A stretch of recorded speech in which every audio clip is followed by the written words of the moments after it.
Hey, hockey fans! Welcome back to the Oilers Fanatic. Today, we are going to kick off a new series taking a look at how the Edmonton Oilers compare against their Pacific Division rivals. Once I have gone through all 7 teams, I'll give my verdict on how the standings will look and where I think the Oilers will finish at the end of the regular season. To those who watched my initial first episode this morning, this is a relaunch of the series. I decided I wanted to revamp how I was going to do it, so I've deleted that video so there isn't any confusion for future viewers. I'll apologize to all who commented that your comments are now gone. I thought it was best to start fresh. We will begin today with the Vancouver Canucks. Last season, the Canucks failed to qualify for the playoffs. The Canucks suffered from inconsistent goaltending, injuries, and of course, COVID struck the team as well. They will be looking to have a strong comeback year. Some key additions they have made over the summer include Connor Garland, Oliver Ekman-Larsson, Tucker Poolman, Jason Dickinson, and Jaroslav Halak. Let's begin by comparing the goaltenders. Mike Smith versus Thatcher Demko. Mike Smith finished last season with a goals against average of 2.31 and a save percentage of .923. Thatcher Demko finished last season with a goals against average of 2.85 and a save percentage of .915. Smith was the stronger goaltender, but Demko wasn't far behind. He looked stronger as the year went on and should build on that performance this year. I give the edge to Demko. Mikko Koskinen versus Jaroslav Halak. Mikko Koskinen finished last season with a goals against average of 3.17 and a save percentage of .899. Jaroslav Halak finished last season with a goals against average of 2.89 and a save percentage of .911. Halak had the stronger numbers and has the stronger track record.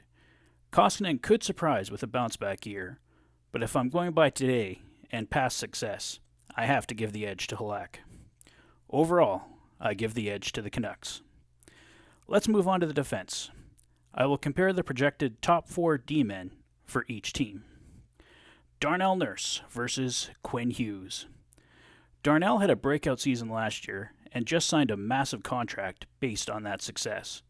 Hughes is a young defenseman on the rise and is poised for another breakout year. I'm going to call this one a draw. Tyson Barrie versus Tyler Myers. Barrie led all defensemen in points last year and should have another strong season points-wise. His defending can be questionable at times, but I think his upside is higher than Myers at this point in their careers.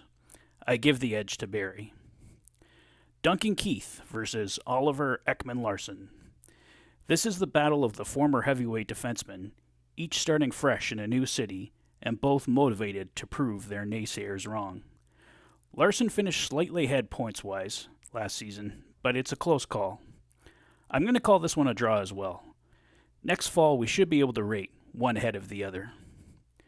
Cody Ceci versus Travis Hamonic. Ceci and Hamonic are another close call, but Ceci is coming off a very strong season, and Hamonic is starting to get up there in age. It's not by a large margin, but I'm giving the edge to Ceci. By a score of 2-0 with 2 draws, I give the edge to the Oilers. I'll now compare the projected top 6 forwards for each team. I'm placing Zach Kassian in the top 6, based on him being signed, his current salary, and speculation he will be given an opportunity there. It can very easily end up being Kyler Yamamoto, though, or another right winger in that slot. Let's compare by position. Zach Hyman versus JT Miller. Hyman and Miller had nearly identical point totals last year, but Hyman will enjoy the benefit of playing with McDavid this year. Both strong players, but I give the edge to Hyman. Ryan Nugent-Hopkins versus Tanner Pearson. Nugent-Hopkins has the greater upside and is overall the stronger player. Playing on a line with Draisaitl, you have to give the edge to Nuge. Connor McDavid versus Elias Pettersson. It's going to take a special player in this position to take down Connor. Pettersson is a great one, but there is no comparison. Leon Draisaitl versus Bo Horvat. As was the case with Connor, Leon reigns supreme over Horvat in every category. Jesse Puljujarvi versus Brock Besser. Jesse had a great comeback year, but he will need more under his belt before he can be considered ahead of Besser as a talent. Zach Kassian versus Connor Garland.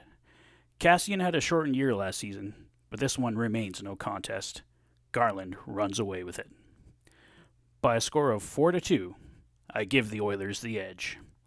Final tally, Vancouver takes goaltending, and Edmonton takes defense and forwards. The Edmonton Oilers take the edge in this matchup. In our next installment, we will feature the Los Angeles Kings. What do you guys think? Who will finish higher in the standings? Sound off in the comments below. Enjoying the videos? Please like and subscribe for all the latest Oilers content. You've been listening to The Fanatic. Thanks for being a fan.